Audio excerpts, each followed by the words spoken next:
चलो ठीक है, कोई चूड़ियाँ बूड़ियाँ हो तो वह भी पहन लो, कोई हर्ज नहीं। चूड़ियाँ कहाँ से लाऊं बेटा, तुम तो जानते हो सब जेवर तुम्हारी पढ़ाई में बिक गए। यह वाक्य श्यामनाथ को तीर की तरह लगा। तिनक कर बोले, ये कौन सा राग छोड़ दिया माँ, सीधा कह दो नहीं है जेवर बस। इससे पढ़ाई वढ़ाई का क्या ताल्लुक है, जो जेवर बिका तो कुछ बनकर ही आया हूँ, निरा लंडूरा तो नहीं लौट आया। जितना दिया था उससे दुगना ले लेना। मेरी जीभ जल जाए बेटा, तुमसे जेवर लूंगी, मेरे मुंह से यूं ही निकल गया, जो होते तो लाख बार पहनती। नमस्कार दोस्तों, आज हम पढ़ रहे हैं भीष्म साहनी जी की कहानी चीफ की दावत।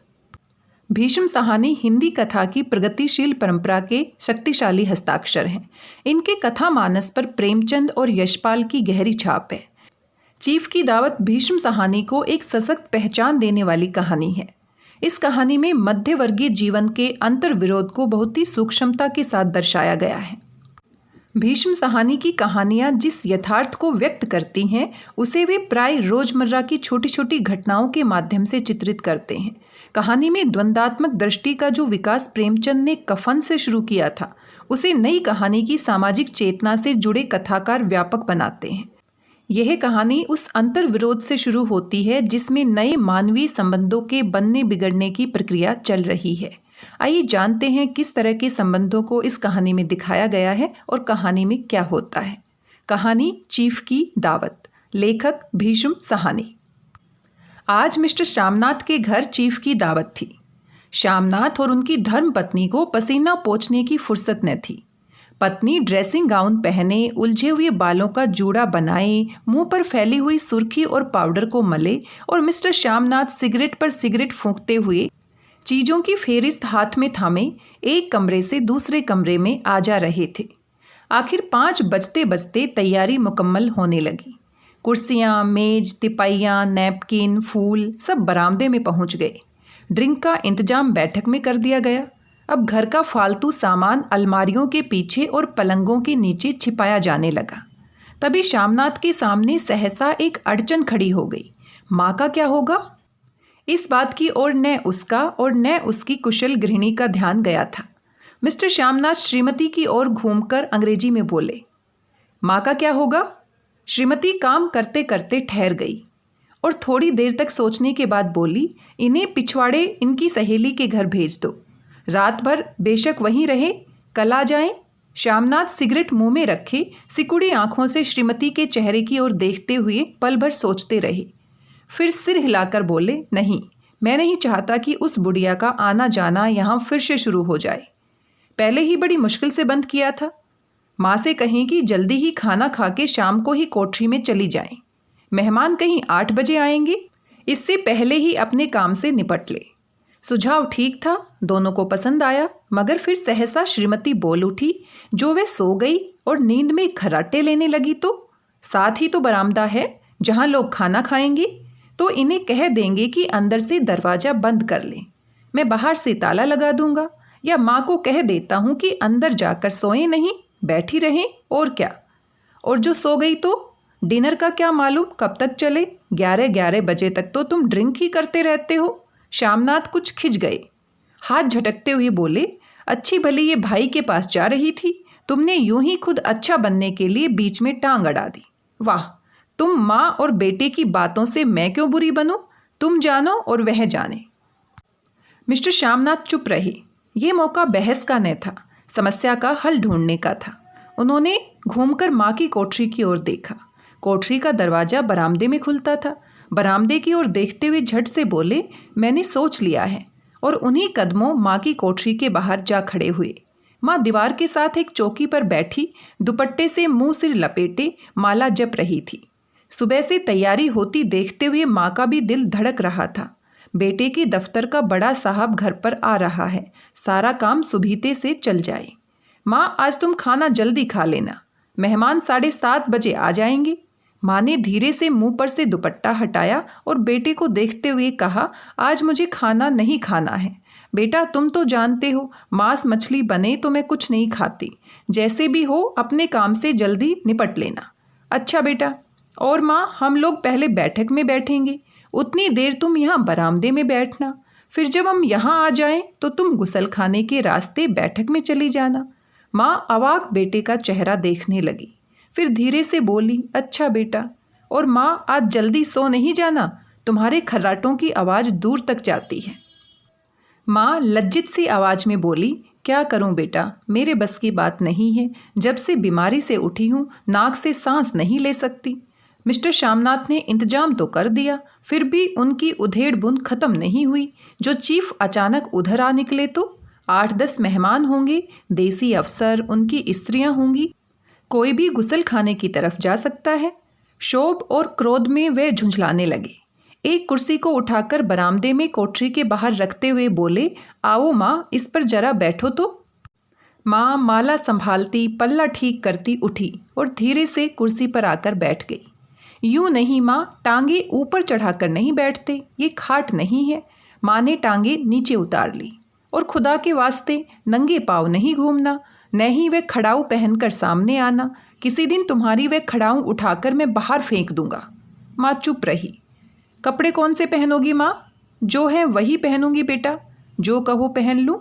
मिस्टर श्यामनाथ सिगरेट मुंह में रखे, फिर अधखुली आंखों से माँ की ओर देखने लगी और माँ के कपड़ों की सोचने लगी। श्यामनाथ हर बात में तरतीब चाहते थे। घर का सब संचालन उनके अपने हाथों में था। खूंटियाँ कमरों में कहाँ लगाई जाएं, बिस्तर कहाँ पर बिछे, किस रंग के पर्दे लगाए जाएं, श्रीमती कौन सी साड़ी पहने, मेज किस साइज की हो। श्यामनाथ को चिंता थी कि अगर चीफ का साक्षात माँ से हो गया तो कहीं लज्जित नहीं होना पड़े। माँ को सिर से पांव तक देखते हुए बोले, तुम सफ़ेद कमीज और सफ़ेद सलवार पहन लो माँ, पहन के आओ तो जरा देखूं। माँ धीरे से उठी और अपनी कोठरी में कपड़े पहनने चली गई। ये माँ का झमेला ही रहेगा। उन्होंने फिर अंग्रेजी में अपनी स्त्री से कहा, कोई ढंग की बात हो तो भी कोई कहे, अगर कहीं कोई उल्टी सीधी बात हो गई, चीफ को बुरा लगा तो सारा मजा जाता रहेगा। माँ सफ़ेद कमीज और सफ़ेद सलवार पहनकर बाहर निकली। छोटा सा कद, सफ़ेद कपड़ों में लिपटा छोटा सा सूखा हुआ शरीर, धुंधली आंखें, केवल सिर के आधे झड़े हुए बाल पल्ले की ओट में छिप पाए थे। पहले से कुछ ही कम कुरूप नजर आ रही थी। चलो ठीक है, कोई चूड़ियाँ बूड़ियाँ हो तो वह भी पहन लो, कोई हर्ज नहीं। चूड़ियाँ कहाँ से लाऊं बेटा, तुम तो जानते हो सब जेवर तुम्हारी पढ़ाई में बिक गए। ये वाक्य श्यामनाथ को तीर की तरह लगा। तिनक्कर बोले, ये कौन सा राग छोड़ दिया माँ, सीधा कह दो नहीं है जेवर, बस। इससे पढ़ाई वढ़ाई का क्या ताल्लुक है? जो जेवर बिका तो कुछ बनकर ही आया हूँ, निरा लंडूरा तो नहीं लौटा ना। जितना दिया था उससे दुगना ले लेना। मेरी जीभ जल जाए बेटा, तुमसे जेवर लूंगी, मेरे मुंह से यूं ही निकल गया। जो होते तो लाख बार पहनती। 5:30 बज चुके थे। अभी मिस्टर श्यामनाथ को खुद भी नहा धोकर तैयार होना था। श्रीमती कब की अपने कमरे में जा चुकी थी। श्यामनाथ जाते हुए एक बार फिर माँ को हिदायत करते हुए कह गई, माँ रोज की तरह गुमसुम बन के नहीं बैठी रहना। अगर साहब इधर आ निकलें और कोई बात पूछे तो ठीक तरह से बात का जवाब भी देना। मैंने पढ़ी न लिखी बेटा, मैं क्या बात करूँगी। तुम कह देना माँ अनपढ़ है, कुछ जानती समझती नहीं है, वह नहीं पूछेगा। 7 बजते बजते माँ का दिल धक धक करने लगा। अगर चीफ सामने आ गया और उसने कुछ पूछा तो वह क्या जवाब देगी। अंग्रेज को तो दूर से ही देखकर घबरा उठती थी, ये तो अमेरिकी है, न मालूम क्या पूछे, मैं क्या कहूँगी। माँ का जी चाहा कि चुपचाप पिछवाड़े विधवा सहेली के घर चली जाए, मगर बेटे के हुक्म को कैसे टाल सकती थी। चुपचाप कुर्सी पर से टांगे लटकाएं वहीं बैठी रही। एक कामयाब पार्टी वह है जिसमें ड्रिंक कामयाबी से चल जाए। श्यामनाथ की पार्टी सफलता के शिखर चूमने लगी। वार्तालाप उसी रो में बह रहा था जिस रो में गिलास भरे जा रहे थे। कहीं कोई रुकावट न थी, कोई अड़चन न थी। साहब को विस्की पसंद आई थी, मेम साहब को पर्दे पसंद आए थे, सोफ़ा कवर का डिजाइन पसंद आया था, कमरे की सजावट पसंद आई थी। इससे बढ़कर और क्या चाहिए। साहब तो ड्रिंक के दूसरे दौर में ही चुटकुले और कहानियाँ कहने लग गए थे। दफ्तर में जितना रोब रखते थे यहाँ पर उतने ही विनम्र हो रहे थे। और उनकी स्त्री काला गाउन पहने, गले में सफ़ेद मोतियों का हार, सेंट और पाउडर की महक से ओत प्रोत कमरे में बैठी सभी देसी स्त्रियों की आराधना का केंद्र बनी हुई थी। बात बात पर हंसती, बात बात पर सिर हिलाती और श्यामनाथ की स्त्री से तो ऐसे बातें कर रही थी जैसे उनकी पुरानी सहेली हो। और इसी तरह पीते पिलाते 10:30 बज गए। वक्त गुजरते पता ही नहीं चला। आखिर सब लोग अपने अपने गिलासों में से आखिरी घूंट पीकर खाना खाने के लिए उठे और बैठक से बाहर निकले। आगे आगे श्यामनाथ रास्ता दिखाते हुए और उनके पीछे पीछे चीफ और दूसरे मेहमान। बरामदे में पहुंचते ही श्यामनाथ सहसा ठिठक गए। जो दृश्य उन्होंने देखा उससे उनकी टांगें लड़खड़ा गई और क्षण भर में सारा नशा हीरन होने लगा। बरामदे में ऐन कोठरी के बाहर माँ अपनी कुर्सी पर ज्यों की त्यों बैठी थी, मगर दोनों पांव कुर्सी की सीट पर रखे हुए और सिर दाएं से बाएं बाएं से दाएं झूल रहा था और मुंह में से लगातार गहरे खर्राटों की आवाज़ें आ रही थी। जब सिर कुछ देर के लिए टेढ़ा होकर एक तरफ को थम जाता तो खर्राटे और भी गहरे हो उठते और फिर जब झटके से नींद टूटती तो सिर फिर दाएं से बाएं झूलने लगता। पल्ला सिर पर से खिसक आया था और माँ के झरे हुए बाल आधे गंजे सिर पर अस्त व्यस्त बिखर रहे थे। देखते ही श्यामनाथ क्रुद्ध हो उठे। जी चाहा कि माँ को धक्का देकर उठा दे और उन्हें कोठरी में धकेल दे, मगर ऐसा करना संभव न था। चीफ और बाकी मेहमान पास खड़े थे। माँ को देखते ही देसी अफसरों की कुछ स्त्रियां हंस दी कि इतने में चीफ ने धीरे से कहा, पुअर डियर। माँ हड़बड़ा के उठ बैठी। सामने खड़े इतने लोगों को देखकर ऐसी घबराई कि कुछ कहते न बना। झट से पल्ला सिर पर रखती हुई खड़ी हो गई और जमीन को देखने लगी। उनके पाँव लड़खड़ाने लगे और हाथों की उंगलियां थर थर कांपने लगी। माँ, तुम जाके सो जाओ, तुम क्यों इतनी देर तक जाग रही थी? और खिसियाई हुई नजरों से श्यामनाथ चीफ के मुंह की ओर देखने लगे। चीफ के चेहरे पर मुस्कुराहट थी। वे वहीं खड़े खड़े बोले, नमस्ते। माँ ने झिझकते हुए अपने में सिमटते हुए दोनों हाथ जोड़े, मगर एक हाथ दुपट्टे के अंदर माला को पकड़े हुए था, दूसरा बाहर। ठीक तरह से नमस्ते भी नहीं कर पाई। श्यामनाथ इस पर भी खिन्न हो उठे। इतने में चीफ ने अपना दायां हाथ मिलाने के लिए माँ के आगे किया। माँ और भी घबरा उठी। माँ, हाथ मिलाओ। पर हाथ कैसे मिलाती? दाएं हाथ में तो माला थी। घबराहट में माँ ने बायां हाथ ही साहब के दाएं हाथ में रख दिया। श्यामनाथ दिल ही दिल में जल उठा। देसी अफसरों की स्त्रियां खिलखिलाकर हंस पड़ी। यूं नहीं माँ, तुम तो जानती हो दायां हाथ मिलाया जाता है, दायां हाथ मिलाओ। मगर तब तक चीफ माँ का बायां हाथ ही बार बार हिलाकर कह रहे थे, हाउ डू यू डू? कहो माँ, मैं ठीक हूँ, खैरियत से हूँ। माँ कुछ बड़बड़ाई। माँ कहती है, मैं ठीक हूँ। कहो माँ, हाउ डू यू डू? माँ धीरे से सकुचाते हुए बोली, हो डू। एक बार फिर कहा उठा। वातावरण हल्का होने लगा। साहब ने स्थिति संभाल ली थी। लोग हंसने चहकने लगे थे। श्यामनाथ के मन का गुस्सा भी कुछ कुछ कम होने लगा था। साहब अपने हाथ में माँ का हाथ अब भी पकड़े हुए थे और माँ सिकुड़ी सी जा रही थी। साहब के मुंह से शराब की बू आ रही थी। श्यामनाथ अंग्रेजी में बोले, मेरी माँ गांव की रहने वाली हैं, उम्र भर गांव में रही हैं, इसलिए आपसे लजाती हैं। साहब इस पर खुश नजर आए। बोले, सच? मुझे गांव के लोग बहुत पसंद है। तब तो तुम्हारी माँ गांव के गीत और नाच भी जानती होंगी। चीफ खुशी से सिर हिलाते हुए माँ को टिकटिकी बांधे देखने लगे। माँ, साहब कहते हैं कोई गाना सुनाओ, कोई पुराना गीत, तुम्हें तो कितने ही याद होंगे। माँ धीरे से बोली, मैं क्या गाऊंगी बेटा, मैंने कब गाया है? वाह माँ, मेहमान का कहा भी कोई टालता है। साहब ने इतनी रीझ से कहा है, नहीं गाओगी तो साहब बुरा मानेंगे। मैं क्या गाऊं बेटा, मुझे क्या आता है? वाह, कोई बढ़िया टप्पे सुना दो, 2 पत्तर अनारा दे। देसी अफसर उनकी स्त्रियों ने इस सुझाव पर तालियां पीटी। माँ कभी दीन दृष्टि से बेटे के चेहरे को देखती, कभी पास खड़ी बहू के चेहरे को।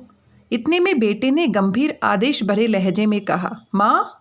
इसके बाद हाँ या ना का सवाल ही नहीं उठता था। माँ बैठ गई और अपनी कमजोर दुर्बल लरजती आवाज में एक पुराना विवाह का गीत गाने लगी।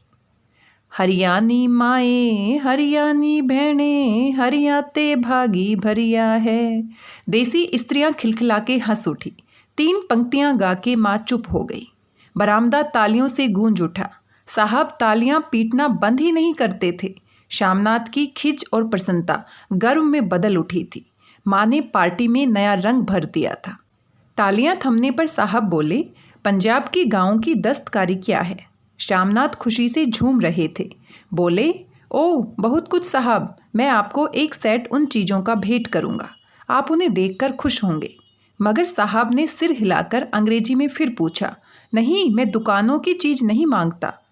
पंजाबियों के घरों में क्या बनता है, औरतें खुद क्या बनाती हैं? श्यामनाथ कुछ सोचते हुए बोले, लड़कियां गुड़ियां बनाती हैं, औरतें फुलकारियां बनाती हैं। फुलकारी? क्या फुलकारी? श्यामनाथ फुलकारी का मतलब सुझाने की असफल चेष्टा करने के बाद माँ को बोले, क्यों माँ, कोई पुरानी फुलकारी घर में है? माँ चुपचाप अंदर गई और अपनी पुरानी फुलकारी उठा लाई। साहब बड़ी रुचि से फुलकारी देखने लगे। पुरानी फुलकारी थी, जगह जगह से उसके धागे टूट रहे थे, कपड़ा फटने लगा था। साहब की रुचि को देखकर श्यामनाथ बोले, ये फटी हुई है साहब, मैं आपको नई बनवा दूंगा। माँ बना देंगी? क्यों माँ, साहब को फुलकारी बहुत पसंद है, इन्हें ऐसी ही एक फुलकारी बना दोगी ने? माँ चुप रही, फिर डरते डरते धीरे से बोली, अब मेरी नज़र कहाँ है बेटा, बूढ़ी आंखें क्या देखेंगी? मगर माँ का वाक्य बीच में ही तोड़ते हुए श्यामनाथ साहब को बोले, वे जरूर बना देंगी, आप उसे देखकर खुश होंगे। साहब ने सिर हिलाया, धन्यवाद किया और हल्के हल्के झूमते हुए खाने की मेज की ओर बढ़ गए। बाकी मेहमान भी उनके पीछे पीछे हो लिए। जब मेहमान बैठ गए और माँ पर से सबकी आंखें हट गई तो माँ धीरे से कुर्सी पर से उठी और सबसे नजरें बचाती हुई अपनी कोठरी में चली गई। मगर कोठरी में बैठने की देर थी कि आंखों में छल छल आंसू बहने लगे। वे दुपट्टे से बार बार उन्हें पोंछती, पर वे बार बार उमड़ आते, जैसे बरसों का बांध तोड़कर उमड़ आए हों। माँ ने बहुतेरा दिल को समझाया, हाथ जोड़े, भगवान का नाम लिया, बेटे के चिरायु होने की प्रार्थना की, बार बार आंखें बंद की, मगर आंसू बरसात के पानी की तरह जैसे थमने का नाम ही नहीं ले रहे थे। आधी रात का वक्त होगा, मेहमान खाना खाकर एक एक करके जा चुके थे। माँ दीवार से सटकर बैठी आंखें फाड़े दीवार को देखे जा रही थी। घर के वातावरण में तनाव ढीला पड़ चुका था। मोहल्ले का सन्नाटा श्यामनाथ के घर पर भी छा चुका था। केवल रसोई में प्लेटों के खनकने की आवाज़ आ रही थी। तभी सहसा माँ की कोठरी का दरवाज़ा जोर से खटकने लगा। माँ, दरवाज़ा खोलो। माँ का दिल बैठ गया, हड़बड़ाकर उठ बैठी। क्या मुझसे फिर कोई भूल हो गई? माँ कितनी देर से अपने आप को कोस रही थी कि क्यों उन्हें नींद आ गई, क्यों वह ऊँघने लगी। क्या बेटे ने अभी तक क्षमा नहीं किया? माँ उठी और कांपते हाथों से दरवाज़ा खोल दिया। दरवाज़ा खुलते ही श्यामनाथ झूमते हुए आगे बढ़ आए और माँ को आलिंगन में भर लिया। ओ माँ, तुमने तो आज रंग ही जमा दिया। साहब तुमसे इतना खुश हुआ कि क्या कहूँ। ओ अम्मी, ओ अम्मी। माँ की छोटी सी काया सिमटकर बेटे के आलिंगन में छिप गई। माँ की आंखों में फिर आंसू आ गए। उन्हें पोंछती हुई धीरे से बोली, बेटा तुम मुझे हरिद्वार भेज दो, मैं कब से कह रही हूँ। श्यामनाथ का झूमना सहसा बंद हो गया और उनके माथे पर फिर तनाव के बल पड़ने लगे। उनकी बाहें माँ के शरीर से हट आई। क्या कहा माँ? ये कौन सा राग तुमने फिर छेड़ दिया? श्यामनाथ का क्रोध बढ़ने लगा था। बोलते गए, तुम मुझे बदनाम करना चाहती हो ताकि दुनिया कहे कि बेटा माँ को अपने पास नहीं रख सकता। नहीं बेटा, अब तुम अपनी बहू के साथ जैसा मन चाहे रहो। मैंने अपना खा पहन लिया, अब यहाँ क्या करूँगी? जो थोड़े दिन जिंदगानी के बाकी हैं, भगवान का नाम लूँगी। तुम मुझे हरिद्वार भेज दो। तुम चली जाओगी तो फुलकारी कौन बनाएगा? साहब से तुम्हारे सामने ही फुलकारी देने का इकरार किया है। मेरी आंखें अब नहीं है बेटा जो फुलकारी बना सकूं। तुम कहीं और से बनवा लो, बनी बनाई ले लो। माँ, तुम मुझे धोखा दे के यूं चली जाओगी, मेरा बनता काम बिगाड़ोगी। जानती नहीं, साहब खुश होगा तो मुझे तरक्की मिलेगी। माँ चुप हो गई, फिर बेटे के मुंह की ओर देखती हुई बोली, क्या तेरी तरक्की होगी? क्या साहब तेरी तरक्की कर देगा? क्या उसने कुछ कहा है? कहा नहीं, मगर देखती नहीं कितना खुश हो गया था। कहता था जब तेरी माँ फुलकारी बनाना शुरू करेंगी तो मैं देखने आऊँगा कि कैसे बनती है। जो साहब खुश हो गया तो मुझे इससे बड़ी नौकरी भी मिल सकती है, मैं बड़ा अफसर बन सकता हूँ। माँ के चेहरे का रंग बदलने लगा। धीरे धीरे उनका झुर्रियों वाला मुंह खिलने लगा, आंखों में हल्की हल्की चमक आने लगी। तो तेरी तरक्की होगी बेटा, तरक्की यूं ही हो जाएगी। माँ, साहब को खुश रखूँगा तो कुछ करेगा, वरना उसकी खिदमत करने वाले और थोड़े हैं। तो मैं बना दूंगी बेटा, जैसे बन पड़ेगा बना दूंगी। और माँ दिल ही दिल में फिर बेटे के उज्जवल भविष्य की कामनाएं करने लगी। और मिस्टर श्यामनाथ, अब सो जाओ माँ, कहते हुए तनिक लड़खड़ाते हुए अपने कमरे की ओर घूम गए। और इन्हीं पंक्तियों के साथ चीफ की दावत कहानी समाप्त हो जाती है। अपने बेटे की तरक्की की आशा को देखकर वात्सल्य की प्रतिमा स्वरूप माँ ने फुलकारी बनाने का वादा कर लिया। बेटे को माँ की लाचारी का ध्यान नहीं आया, पर माँ बेटे की तरक्की की आशा देखकर अपनी लाचारी भूल गई। अपने बेटे के दुर्व्यवहार के बाद भी माँ बेटे की तरक्की की आशा मात्र से अपना सारा दुख भूल जाती है। श्यामनाथ की माँ वात्सल्य की प्रतिमा के रूप में चित्रित हुई है और श्यामनाथ मध्य वर्ग के एक दुनियादार, महत्वाकांक्षी, खुशामदी, प्रदर्शन प्रिय, अवसरवादी व्यक्ति के रूप में दिखाया गया है। कहानीकार ने उसे मिस्टर श्यामनाथ के रूप में प्रस्तुत किया है। यहाँ मिस्टर शब्द मनमाने ढंग से श्री के पर्यायवाची के रूप में प्रयुक्त नहीं हुआ है, बल्कि पश्चिमी सभ्यता के रंग में डूबे उसके आधुनिक चरित्र का सूचक है। बच्चे बड़े होने के बाद किस तरह से माता पिता को भुला देते हैं, माता पिता उनके लिए माता पिता नहीं रहते बल्कि एक वस्तु बन जाते हैं, एक सामान की तरह बन जाते हैं, एक पुराने सामान की तरह जिसको वो किसी को भी दिखाना नहीं चाहते, हर किसी से छुपाना चाहते हैं। माता पिता के लिए बच्चे हमेशा उनके बच्चे ही रहते हैं, हमेशा वो उनकी भलाई के बारे में सोचते रहते हैं, ईश्वर से प्रार्थना करते रहते हैं। लेकिन बच्चे जब बड़े हो जाते हैं, कहीं ना कहीं जीवन की भागदौड़ में, कहीं ना कहीं अपने स्वार्थ में और कहीं ना कहीं महत्वाकांक्षाओं के पीछे भागते भागते अपने माता पिता को माता पिता नहीं समझते, कहीं ना कहीं उनकी भावनाएं लुप्त हो जाती हैं। और ये समाज के लिए, मानवीय मूल्यों के लिए, रिश्तों के लिए, नैतिक मूल्यों के लिए बहुत ही दुखद बात है। आपको कहानी कैसी लगी? अपने विचार हमारे साथ ज़रूर साझा कीजिए। आज की इस कहानी में बस इतना ही। मिलते हैं किसी नई कहानी के साथ किसी नए वीडियो में। तब तक स्वस्थ रहिए, व्यस्त रहिए, मस्त रहिए और कुछ ना कुछ पढ़ते रहिए। धन्यवाद, बहुत बहुत धन्यवाद।